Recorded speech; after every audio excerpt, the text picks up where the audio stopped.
Hello, this is Daniel Raymond, the voice behind Ray's Guide. As I continue my personal playthrough of Starfield, focusing on faction quests, I'm still having fun, but I'm noticing that Starfield is causing me to appreciate things about Star Citizen that perhaps I had been taking for granted from long exposure.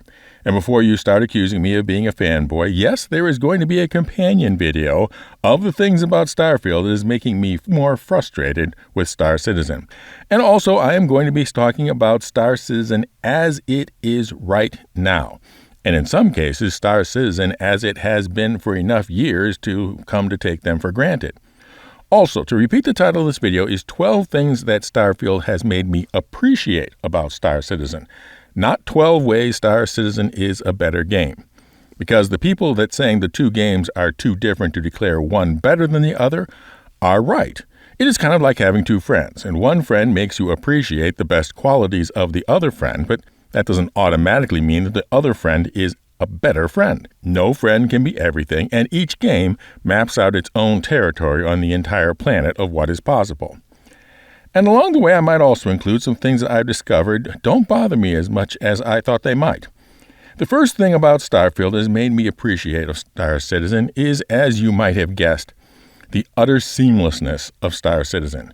Hab to building, to train, to city, to traveling across the city, looking out the window, to spaceport, to ship, to orbit, to moon, to landing, to exiting the ship, to entering the spaceport, to exiting back to outside of the ship, to back to orbit, back to the planet, to landing at the spaceport, to the train, to a whole different part of the city for selling.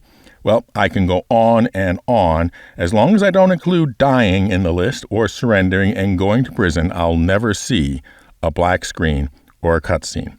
And I truly had gotten used to it until I saw all those fade to black and scripted cutscenes over and over and over again in Starfield. And I can't say that has spoiled Starfield. It takes a lot to spoil a game for me. I can look past a lot. And I remember that even though other games such as Elite Dangerous and No Man's Sky do it better than Starfield, none of them quite reach the pinnacle of seamlessness that is Star Citizen. Now, some might say, well, it's a different kind of game. It's a role-playing game. Really? Is it written that a role-playing game must have cutscenes, or that a role-playing game can't be seamless? I certainly never read that rule book. The second thing is flying. Simply flying. Zooming low across the surface, watching the landscape on approach, lining up for the landing pad, choosing your path from the surface to orbit, the sense of freedom, of speed, of experiencing expanses of terrain, the amazing ballet of sticking the landing of a 100-meter-long ship in a way that would make Stanley Kubrick proud. Now, I'm sure some of you are going to say, well, Starfield is not a space sim. But neither is Star Citizen. Kerbal Space Program, that's a spaceflight sim. Star Citizen is a flying game, in atmosphere and in space. The same rulebook that doesn't say that an RPG must have cutscenes also doesn't say that an RPG can't also have compelling freeform spaceflight. And evidence of how uncompelling Starfield spaceflight is was that when the game lets you just hit X and jump from one ground location to another, it feels like a relief. The third thing is that even though there are things in Star Citizen that are hand-waved, or not strictly realistic, at least everything makes sense within itself. For example, our ships in Starfield have fuel tanks, but no fuel gauges and no need ever to be refueled. If you shoot all the ammunition in your ballistic ship gun, just wait a few seconds and poof, more bullets. And if that wasn't strange enough, shoot all your missiles, and just a few moments later, poof, more missiles. Amazing. Also nonsensical. The only difference between energy, ballistic, and missiles is essentially just a matter of refresh timers. Again, there's nothing, absolutely nothing, that says an RPG has to have nonsensical elements. The fourth thing that Starfield has caused me to appreciate about Star Citizen is the lack of non-reality information in our view, such as the number and level of opponents, its health, and its armor. In Star Citizen, other than identify a friend or foe triangle, you have to infer of their threat based on what you see, and infer their condition. To see more information, you have to switch your attention to scanners, which is also a factor in Starfield. I wish they had left your normal view with less arcade game clutter. Unfortunately, once a game is designed to need that degree of distracting clutter, it is often insurmountable to play without it. Now, the fifth thing ties to a difference between single-player and multiplayer games, and that is the you are you connection in Star Citizen versus the you are your character sheet, which really is the defining characteristic of a typical role-playing game. The way I like to express this is that even when in single-player, Star Citizen is PvE, player versus environment, instead of Starfield's character versus environment, or CVE. I simply find it more satisfying to know that the opponent was defeated by my own personal skill at the controller rather than a consequence of allocating skill points. This particularly goes when a multiplayer game opens up to the player versus player encounters, because it needs to be that you beat me by being a better player, not because your skill point allocation is superior to mine. This is why I've been strongly advocating that whenever Star Citizen does in the future implement skills, it be a light touch and mostly cosmetic. You don't want PvP to become CVC. That's simply less satisfying and essentially just Pokemon. Now, that being said, if you want your game to be a character sheet-driven RPG, Starfield's skill and superpower systems are fine, no complaints. I'm just saying it has caused me to appreciate the fact that Star Citizen doesn't, and I hope it stays that way. Thing 7 is mining. Mining in Starfield is so shallow compared to Star Citizen, with its multiple types of mining, hand, rover, ship, and multi-crew ship, with so many fine-tuning choices with mining heads, modules, add-on, tailoring to each type of ore, and even then, still need to be attentive and sharp with the distance and power settings on your drill. It is a skill, a real skill that you must learn and practice, and not just put a point into a box on the character sheet, and thus a personal accomplishment. I appreciate that.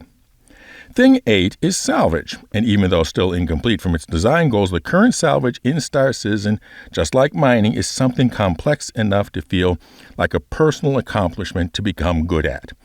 Knowing how to efficiently pull the hull off a derelict, being able to go EVA to pull individual valuable guns and components off a ship, searching and finding particularly valuable crates of cargo to sell, compared to just flying by the wreck and punching the button, is exactly as lame as it sounds. Thing 9 is boarding. Now, admittedly, Starfield's boarding mechanic is better developed than its salvage and mining games, but it still feels rigidly scripted and regimented.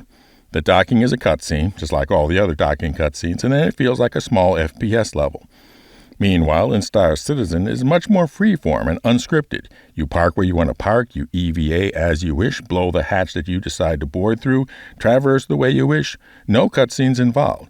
It's still spontaneous the 10th time. The 10th thing that Starfield made me appreciate is the lighting design of Star Citizen. Yes, the ship and building interiors in Starfield are good, and mostly all the settings are well modeled. But many of them are lit very flat, and even when given a strong environmental flavor to the lighting, such as in neon, it is often done by quite heavy-handedly applying a strong LUT, or lookup table, to the entire scene. It is not surprising that one of the most popular early mods to Starfield was neutral LUTs, which replaces the heavy LUTs with color-neutral ones, which changes but does not really solve the lighting. Often in a roadmap roundup, CIG would say the set of assets had gone backwards in order to do a lighting pass, or were stalled where they were for want of a lighting pass.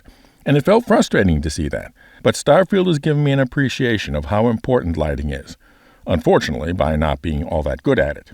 Thing 11 is Cloud Cities. It isn't that Orison is stunning, which it is, but the fact that CIG didn't have to build a Cloud City. They could have just said, well, of course we don't have you landing on gas giant planets. There's nothing to land on, of course.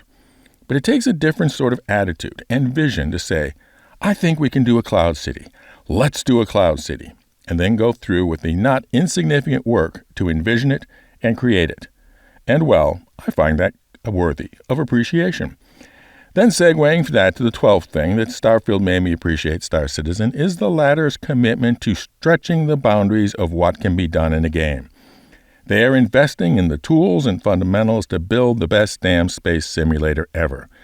I appreciate that they have the ambition to stretch things further, and that takes time and money that wouldn't be needed if they were saying, well, we're building Freelancer Plus or Wing Commander 5, Return to the franchise. And sure, you could describe Star Citizen and Squadron 42 that way, but you certainly get the feeling that CIG isn't thinking about them that way. And yes, that sometimes takes false starts like iCache and stumbles like the launch of persistent entity streaming, and sometimes things that aren't evident right away like the 12th generation renderer. Starfield feels like Bethesda's new IP, not a rediscovery of what is possible in a role-playing game. And that is the dozen things that Starfield has made me appreciate about Star Citizen. Now to get to the work on the script of things that Starfield has made me yearn for in Star Citizen. Will I find a dozen? I certainly expect to. And now for Footnote, because it really doesn't seem fair to lay it on Starfield, but this has also made me appreciate the value of multiplayer games, even when I am playing them in single-player fashion. It is because of the serendipity of what others might do. Sure, there are going to be random encounters in Starfield, but they won't ever have quite the unpredictability that another player brings.